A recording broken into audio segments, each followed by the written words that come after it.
For those of you who don't know me, I am Jennifer King. I'm actually a junior high sponsor, and I've only known Lauren for about 3.5 years. That's when I started here. So if you do the math, that means that she's never actually been one of my junior high girls.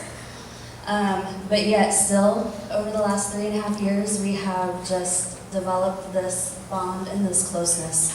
That's just amazing. We first met on a mission trip to Mexico in 2016. She was on the trip with her mom, and from the first moment I met her, I just loved her. I knew that she just had this special spirit about her, and she became kind of like a little sister to me. And that's how I've always looked at you, is like a little sister. I was constantly looking to you to translate. Do you remember? Like, I always be like, help me tell them that this saw is dangerous and to stay away. So she helped me with that. But my favorite memory of the whole time that we were there was just seeing the joy that you had playing with the young ones. There was this one little, how old was he? 3 years old or whatever? He was 3. I don't remember what his name was. Orlando. Orlando, that's right, Orlando.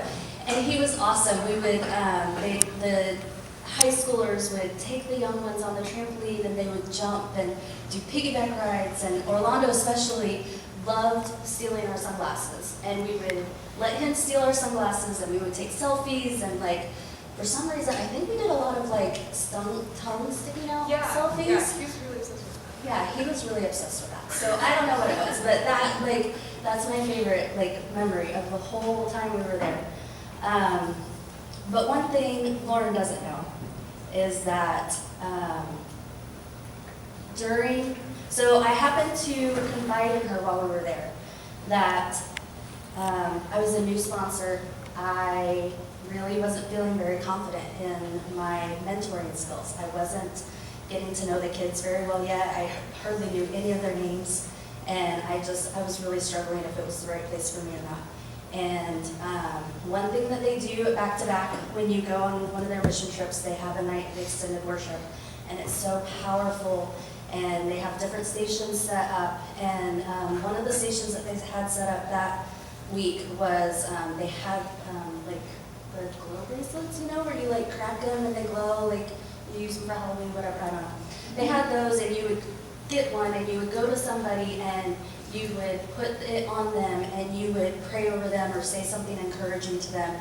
And I remember her encouraging me in being a sponsor and just telling me just how wonderful of a person I am, and that she just really hoped that that the junior hires would get to know me, because if not, they were missing out.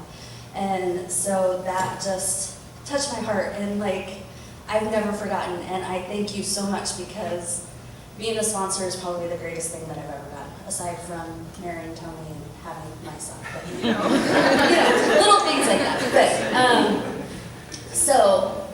But to brag on her for a minute, she has this impressive list of awards and honors and everything. Throughout her high school career, she's Honor Society, National Technical Honor Society, Academic Top 30, Superintendent's Award, Torch Bearer Award. She's getting the Academic Honors Diploma, Technical Honors Diploma, the Governor's Award. She's getting a UA Scholarship. That's a lot to say. Edgar C. Seitz Scholarship. But beyond all that, if that's not enough, right? She is the president of Lawrence Township Student Foundation, the co-principal cellist with the Symphonic Youth Orchestra, and like Cora, has also had the pleasure of performing at Carnegie Hall. The USAG national champion. She lettered in diving. She has EMT and EMR certificates. She's a Hoosier Girls state delegate and officer. She's also a certified lifeguard.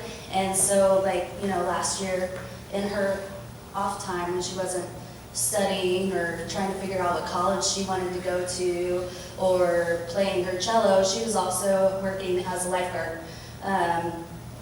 She has acted and directed with the Lawrence North Drama Club, and she's also been on our worship team here at Outlook Student Ministries.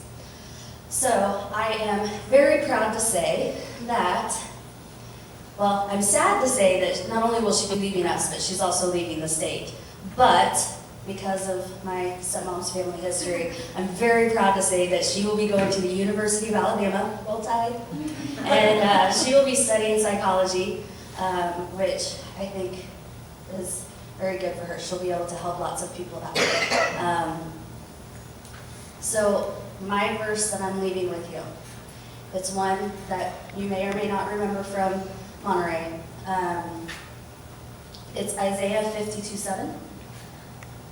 How beautiful on the mountains are the feet of those who bring good news, who proclaim peace, who bring good tidings, who proclaim salvation, who say to Zion, your God reigns. And so as you leave us, as you leave the state, I pray that you will take that peace and that salvation with you to Alabama. I pray that you will find friends and a new church family. I pray that you will find comfort in being so far away from your home. And you know, you have my number, and if you ever need anything, I've got family there, I can hook you up. So anyway, so that is my prayer and my challenge to you. I love you so much.